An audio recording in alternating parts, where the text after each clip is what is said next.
Assalamualaikum warahmatullahi wabarakatuh. Salam sejahtera bagi kita semua. Perkenalkan kami dari kelompok 10, kelas Organisasi dan Manajemen Perusahaan Industri, kelas C. Nama saya Sandi Satria Wangsa Putra, NIM 122190069, dan teman saya Marcel Bonifasius Ginting, NIM 122190108. Kali ini kita akan mempresentasikan mengenai proses manajemen organisasi dan proses manajemen lingkungan dengan studi kasus pada PT TIS Kontraktor Indonesia di Balikpapan.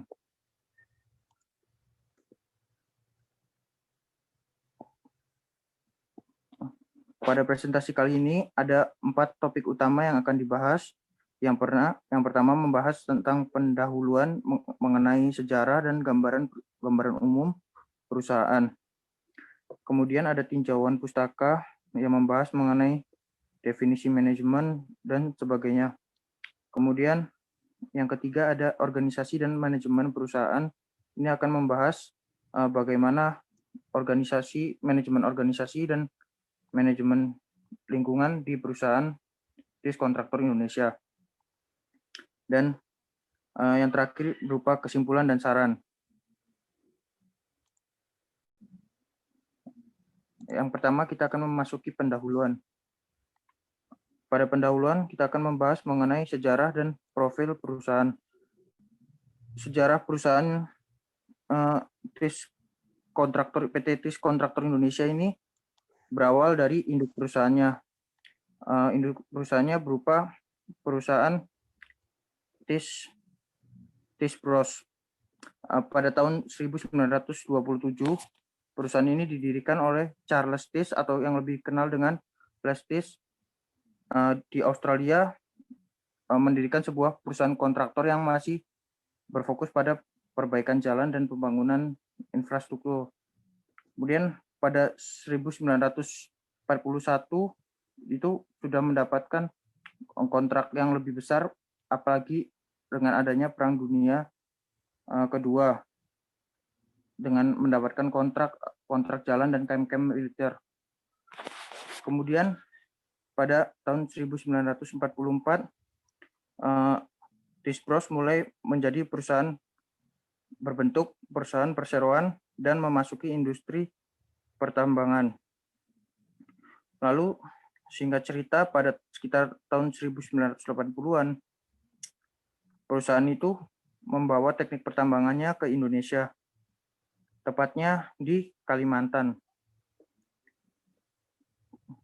Dan setelah 8 tahun lamanya di Kalimantan, TIS Bros mendirikan sebuah anak perusahaan yang bernama PT TIS Kontraktor Indonesia. Kemudian pada tahun 2000, TIS Bros mendapatkan proyek jangka panjang, yaitu proyek pertambangan Sangatta di Kalimantan Timur. Untuk perusahaan ini dipimpin oleh Douglas Thompson sebagai CEO-nya.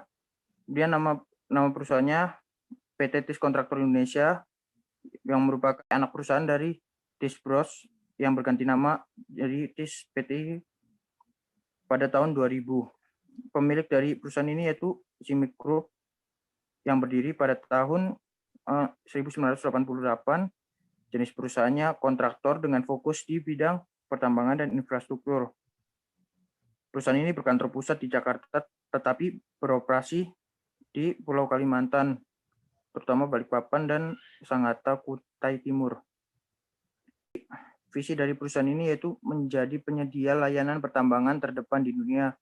Untuk mencapai visi tersebut terdapat beberapa misi yang diusung pada perusahaan ini, diantaranya yang pertama adalah menghasilkan keuntungan yang berkelanjutan bagi para pemegang saham. Yang kedua adalah optimalisasi hasil proyek untuk memberi keuntungan bagi perusahaan. Dan yang ketiga adalah menyediakan karir yang aman, layak, dan memuaskan bagi para karyawan. Selanjutnya, memasuki pada geografis perusahaan. Seperti yang sudah saya bilang tadi, perusahaan ini terletak di Pulau Kalimantan, terutama di Kalimantan Timur. Dilihat dari letak geografisnya, Pulau Kalimantan ini tidak hanya kaya terhadap keanekaragaman hayatinya, tetapi juga non-hayatinya, seperti minyak bumi, gas alam, dan batu bara.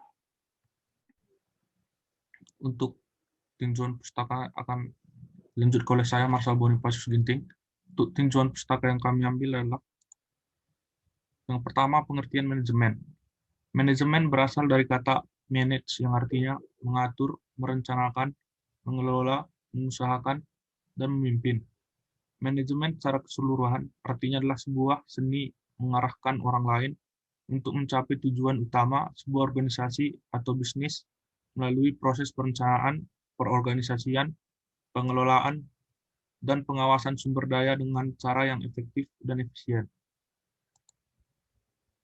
Adapun yang menjadi tujuan manajemen adalah pertama, membantu mencapai tujuan organisasi atau perusahaan, kemudian mengoptimalkan sumber daya, menjunjung organisasi atau perusahaan yang baik, menciptakan keseimbangan, dan meminimalisir biaya. Manajemen organisasi selanjutnya adalah manajemen organisasi. Manajemen organisasi adalah suatu proses dari sebuah perencanaan dan pengorganisasian serta pengendalian terhadap sebuah sumber daya sebuah organisasi dengan maksud untuk mencapai tujuan organisasi. Manajemen organisasi ini juga memungkinkan sebuah penggunaan optimal dari sumber daya yang dimiliki organisasi melalui perencanaan dan pengendalian teliti di tempat kerja. Jadi, mudahnya manajemen organisasi itu dapat mengacu pada penanganan yang efisien dari organisasi serta karyawannya. Tujuannya tidak lain dan tidak bukan adalah untuk bisa mencapai tujuan bersama organisasi. Berikut ini penggambaran proses manajemen organisasi di suatu perusahaan di mana inputnya adalah tenaga kerja, keuangan, fisik, dan informasi, yang di mana ada fungsi-fungsi manajemen seperti controlling, planning, organizing, dan leading yang berguna untuk mencapai tujuan, yakni sesuatu yang efektif dan efisien. Pengertian planning sendiri juga sering disebut dengan fungsi perencanaan yang menyiapkan kegiatan dalam organisasi. Fungsi perencanaan ini juga sangat berguna untuk menentukan anggaran dari sebuah kegiatan organisasi, baik itu untuk kegiatan yang rutin maupun kegiatan yang tidak rutin. Selanjutnya adalah leading. Leading memiliki arti sebagai fungsi pengarahan. Fungsi satu ini sangat bermanfaat untuk mengarahkan rencana yang sudah dibuat sebelumnya, sehingga apapun yang dilakukan terarah dan tidak keluar dari apa yang sudah direncanakan sebelumnya. Proses manajemen organisasi yang selanjutnya adalah fungsi organizing. Fungsi organizing atau fungsi perorganisasian adalah sebutan lain untuk fungsi organizing. Dalam fungsi ini diharapkan pemimpin organisasi dapat merencanakan dan memberikan kebijakan yang efektif, sehingga membuat kinerja para sumber daya manusia juga menjadi lebih baik. Selanjutnya adalah controlling, yang dimana tentunya yang satu ini bisa juga disebut dengan fungsi kontrol, yang tidak jauh berbeda dengan fungsi pengarahan sebelumnya. Fungsi satu ini berguna untuk mengawasi setiap kegiatan agar selalu sesuai arahan. Dan selanjutnya tujuan manajemen organisasi. Tujuan diadakannya manajemen organisasi, yakni membentuk koordinasi yang baik antara individu maupun divisi, kemudian menetapkan kinerja yang efektif dan terarah, membuat lingkungan yang nyaman untuk ditempati. Selanjutnya adalah manajemen lingkungan. Manajemen lingkungan adalah suatu kerangka kerja yang dapat diintegrasikan ke dalam proses-proses bisnis yang ada untuk mengenal, mengukur, mengelola, dan mengontrol dampak-dampak lingkungan secara efektif, dan oleh karenanya merupakan risiko-risiko lingkungan. Proses manajemen lingkungan sendiri biasanya mengacu pada paduan kebijakan lingkungan ISO 14001-2015. Manajemen lingkungan di perusahaan selalu berkaitan dengan ISO 14001-2015. ISO 14001-2015 adalah standar yang disepakati secara internasional dalam menerapkan persyaratan untuk sistem manajemen lingkungan, yang dimana ini mempelajari kebijakan lingkungan dalam melakukan proses manajemen lingkungan hal yang pertama yang harus dilakukan adalah mempelajari kebijakan lingkungan. Kebijakan lingkungan yang sesuai biasanya diambil dari standar ISO 14001. Selanjutnya, proses manajemen lingkungan pada suatu perusahaan yang pertama melakukan perencanaan. Setelah kebijakan lingkungan selesai ditentukan, selanjutnya adalah melakukan perencanaan terhadap kebijakan yang akan diimplementasikan atau diterapkan. Kemudian melakukan implementasi dan operasi. Pada proses ini biasanya dilakukan pengimplementasian terhadap perencanaan mengenai kebijakan yang telah dibuat sebelumnya. Selain itu, pada tahap ini mulai dilakukan tahap pengoperasian kegiatan manajemen lingkungan. Kemudian, proses manajemen lingkungan yang selanjutnya adalah pemeriksaan dan tindakan perbaikan. Saat melakukan kegiatan pengoperasian dan pengimplementasian, perlu dilakukan pemeriksaan terhadap hal-hal yang dilakukan. Apakah sudah sesuai atau belum. Dan jika ada kegiatan yang tidak sesuai, maka dilakukan tindakan perbaikan. Kemudian, tinjauan ulang. Tujuan dilakukannya tinjauan ulang adalah untuk meninjau kembali rincian semua kemungkinan dampak, biaya, dan manfaat, membandingkan alternatif secara objektif, mencangkup semua informasi yang berhubungan, dan memastikan merangkum temuan secara sistematis. Tujuan yang sendiri dilakukannya manajemen lingkungan adalah memberikan perlindungan terhadap lingkungan, memberikan keuntungan ekonomi, menaikkan reputasi perusahaan terhadap masyarakat sekitar, memelihara hubungan baik antara masyarakat, memberikan jaminan pada konsumen, dan menurunkan risiko kerusakan lingkungan oleh perusahaan.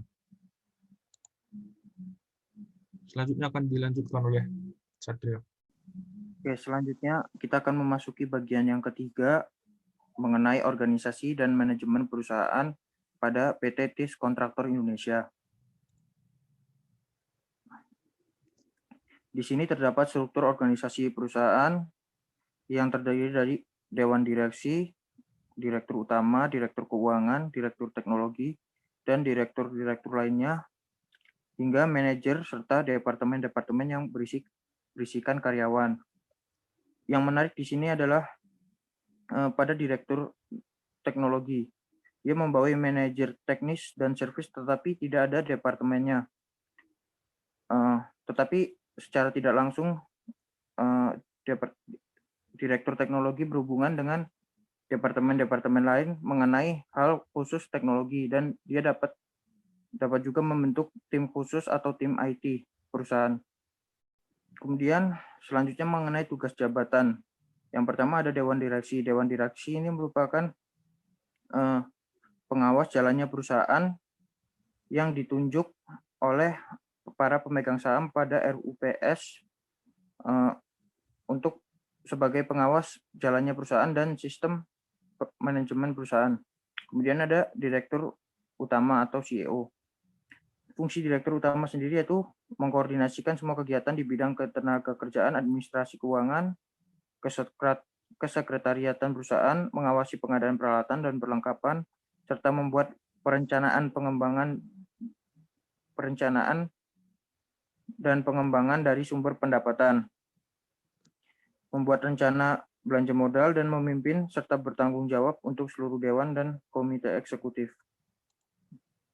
Next. Yang selanjutnya adalah Direktur Keuangan atau CFO yang bertanggung jawab untuk mengawasi semua aktivitas keuangan perusahaan dan semua aktivitas yang berkaitan dengan pembiayaan.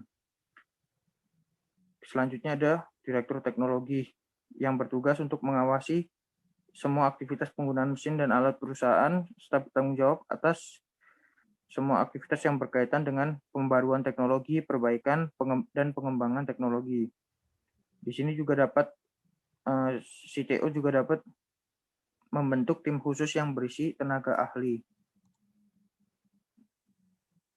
Tugas jabatan yang selanjutnya yaitu mengenai tugas jabatan direktur. Direktur sendiri memiliki wewenang untuk mengangkat, mengganti, dan memberhentikan karyawan. Seorang direktur juga bertanggung jawab membuat ketentuan operasional jangka pendek untuk perusahaan.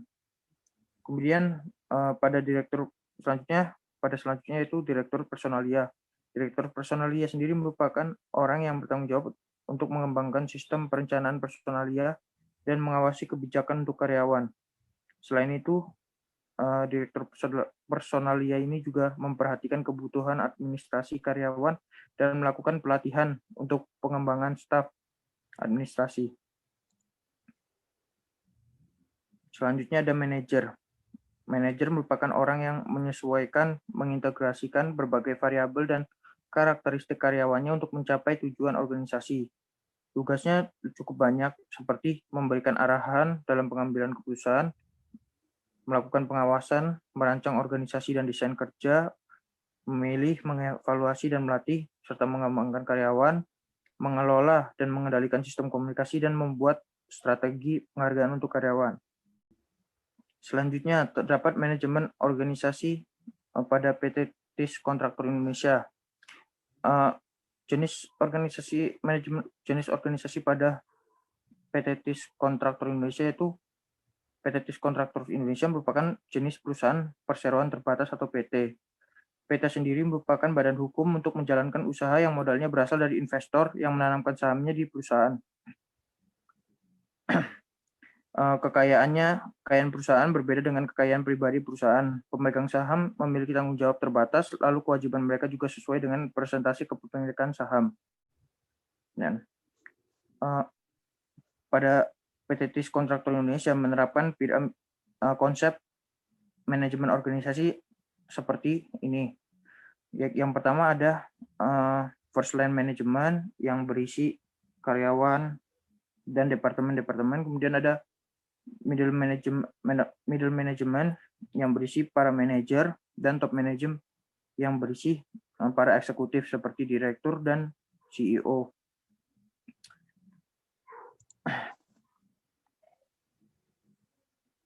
Pada first management merupakan tingkatan paling rendah yang bertugas memimpin dan mengawasi karyawan non-manajerial yang terlibat dalam proses produksi.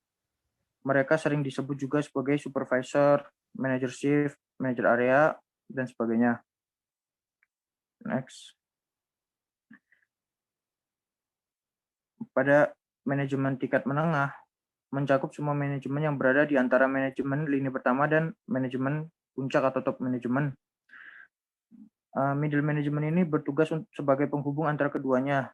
Jabatannya itu seperti kepala bagian, pemimpin proyek, manajer pabrik, dan manajer divisi. Selanjutnya pada top management, dikenal juga sebagai executive officer, bertugas untuk merencanakan kegiatan dan strategi perusahaan secara umum dan mengarahkan jalannya perusahaan. Contohnya adalah CEO, CTO, dan CFO. Selanjutnya, manajemen lingkungan pada PT TIS Kontraktor Indonesia.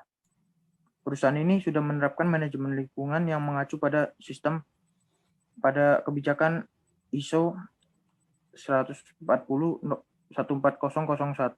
tahun 2015. Pada PT TIS Kontraktor Indonesia sendiri terdapat sebuah sistem pengelolaan lingkungan hidup yang disebut dengan proyek IMP. Proyek IMP merupakan subrencana manajemen proyek dan mendukung manajemen proyek dalam melakukan kegiatan manajemen lingkungan pada proyek. Nah, implementasi IMP sendiri yaitu mendukung penerapan kebijakan lingkungan dan standar lingkungan, kemudian menyediakan kerangka perencanaan dan operasional untuk pengelolaan kewajiban dan risiko lingkungan. Next. Kemudian untuk memastikan akuntabilitas yang jelas untuk melaksanakan kontrol lingkungan yang disepakati dan ditugaskan ke PGS proses yang relevan. Kemudian untuk memastikan pemeriksaan yang tepat dan efektif. Next. Yang selanjutnya itu menyediakan struktur untuk pengaturan dan penyampaian tujuan lingkungan yang terus meningkatkan kinerja lingkungan dan berkontribusi terhadap kinerja lingkungan yang efektif secara keseluruhan. Kemudian memastikan fasilitas perusahaan telah memenuhi persyaratan lingkungan dari pemerintah dan otoritas lokal. Selanjutnya adalah kesimpulan dan saran yang diambil dari PT TIS Kontraktor Indonesia. Kesimpulan dari proses manajemen organisasi di PT TIS Kontraktor Indonesia sudah sangat sesuai dengan fungsi manajemen yang ada, seperti perencanaan, pengendalian, perorganisasi, dan pengontrolan. Proses manajemen di PT TIS Kontraktor Indonesia juga sudah sangat baik. Hal ini dikarenakan setiap manajemen eksekutif dalam perusahaan tidak diperbolehkan hanya menekuni bidangnya saja, melainkan bidang-bidang dasar perusahaan dan keterampilan perusahaan juga harus diterapkan, seperti keterampilan konseptual, keterampilan berhubungan dengan orang lain, keterampilan teknis, dan keterampilan administrasi. Sedangkan untuk proses sistem manajemen lingkungan di PT TIS Indonesia juga dilakukan sesuai dengan kebijakan ISO 14001/2005 dan aturan pemerintah, karena perusahaan ini bergerak di industri pertambangan yang sangat berhubungan erat dengan lingkungan. Manajemen lingkungan yang dilakukan di sini berupa pembuatan agenda kegiatan lingkungan yang dimana didokumentasikan dan dikaji oleh manajer. Selain itu, perusahaan ini juga menyediakan beberapa fasilitas perawatan lingkungan dan memiliki divisi lingkungan. Adapun saran yang diberikan untuk proses manajemen organisasi adalah diharapkan agar PT TIS Kontraktor Indonesia lebih memperhatikan fungsi manajemen yang lain seperti mengontrol, karena terlihat sanksi yang diberikan masih belum terlalu tegas, serta pengawasan yang diberikan juga kurang untuk sebuah sektor industri pertambangan. Kemudian saran yang selanjutnya diharapkan ke depannya model organisasi yang digunakan lebih banyak, jangan hanya berfokus pada model piramida saja, karena model tersebut tidak selamanya dapat digunakan pada kondisi tertentu. Sedangkan saran untuk proses manajemen lingkungan adalah mengikutsertakan lembaga swadaya masyarakat sebagai peran yang berkepentingan dalam pengelolaan sistem manajemen lingkungan, dan saran yang selanjutnya menambah dana dalam mengelola lingkungan, serta diharapkan melakukan perbaikan lingkungan setelah tempat yang dipakai menambang tidak dipakai lagi. Berikut ini adalah presentase dari kami kelompok 10. Jika ada kesalahan kata, mohon dimaafkan. Terima kasih.